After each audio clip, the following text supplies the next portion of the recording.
Hello and welcome to Clemmy Games Recommends, the series where I recommend games which I have really enjoyed personally and I believe are worth checking out. In this video, I recommend Nadia Was Here, a fascinating take on the turn-based RPG due to its battle system and the environments, developed by Jajaben Games and released on Steam in May 2017. For disclosure, I received this game for free.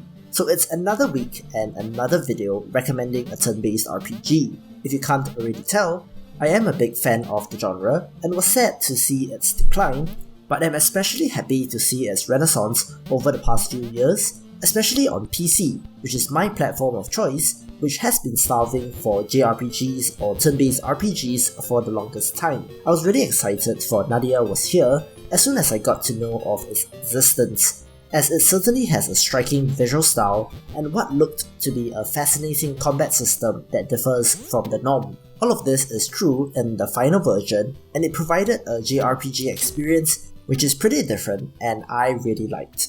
Again, since story is one of the main attractions for this genre, I shall try not to go into spoilers and leave that for you to discover for yourself. What I shall say about it, however, is that within the first 2 hours or so, I found myself really sucked into the plot, and am really keen to see its development.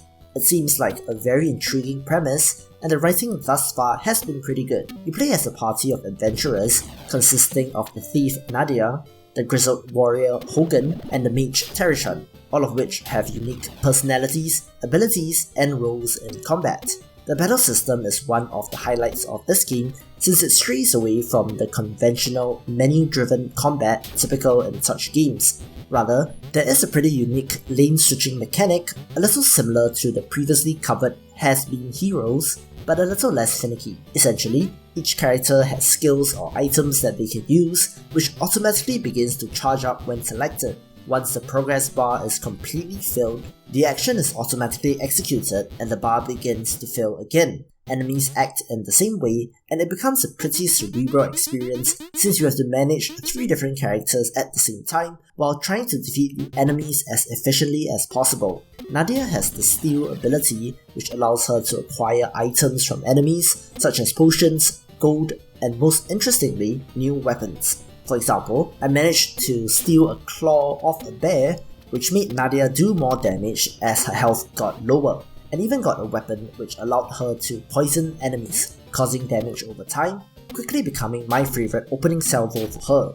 Hogan as the warrior simply has the default attack ability, but his speciality is to use shields, which he can select from a variety that you find, having effects such as increasing his evasion or even one which ignores enemy defense when he attacks. Tereshan is perhaps the most interesting or complex character since he has a skill which allows him to learn skills and attacks from enemies, making him one of the more versatile characters as he could fulfill a variety of roles. Early on, he learns the most basic magic attack, which is definitely useful since both Nadia and Hogan use physical ones. Soon after, Tereshan can learn skills such as blinding enemies, a magic attack which also inflicts poison, a magic attack which affects all enemies, and most importantly, healing. As a result, Tereshan could be used in a number of ways, but I primarily relied on him as a healer once he learned that skill. To add further complexity, enemies can either be resistant to physical or magical damage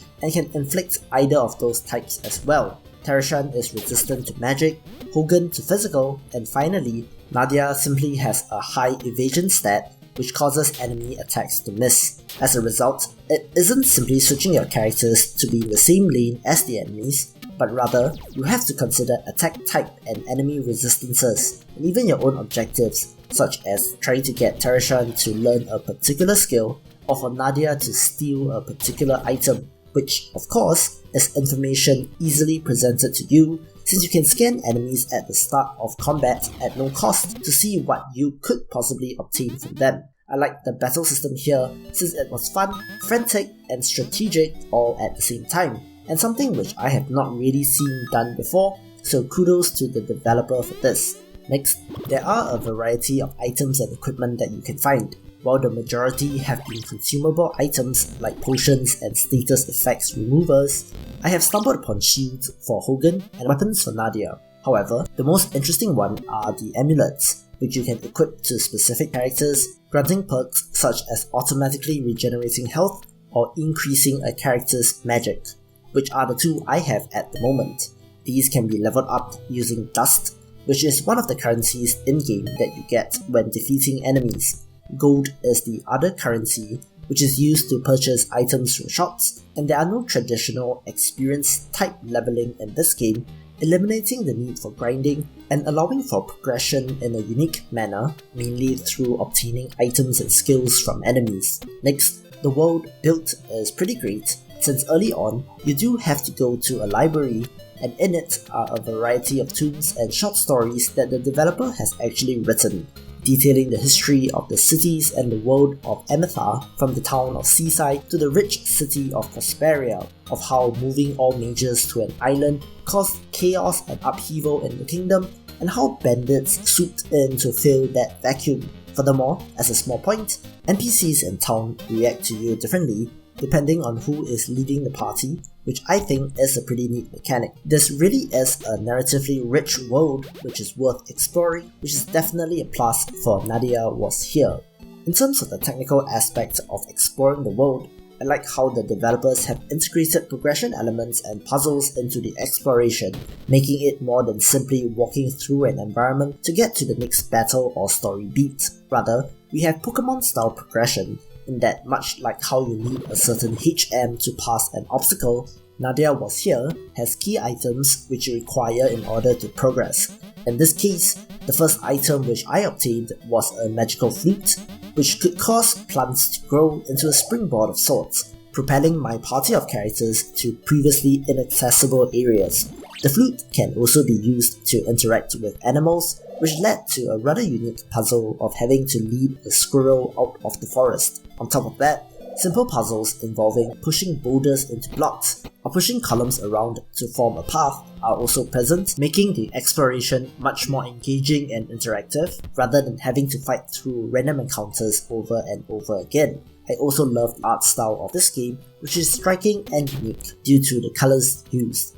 In fact, the colour palette of this game is restricted to 12 colours by design, and as a result, Nadia Was Here does very starkly stand out in my mind. The reds, yellows and greens used are really effective, and to me, it is just a very bold design decision to do something like this in the game. Finally, the game has an interesting origin story, so to speak. It was first born out of a game jam, and it did go to Kickstarter but was unsuccessful in getting funded.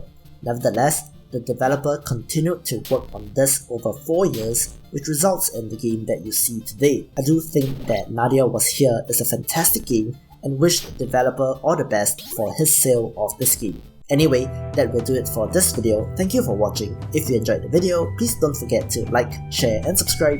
Leave a comment if you like. Thanks again, and I will see you in the next video.